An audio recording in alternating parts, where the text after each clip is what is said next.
انہیں ہمارے حوالے کر دیجیے۔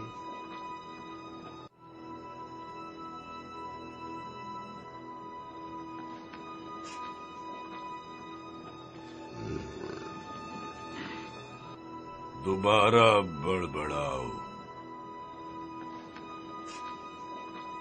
میں نے ٹھیک سے نہیں سنا۔ اپنے اس غلام بچے سے پوچھ لے جس کے پاس 2 کان ہیں اور اس نے اچھی طرح سن لیا ہے۔ میں خیمے کے باہر انتظار کر رہا ہوں۔ زبان چلاتا ہے ہاں؟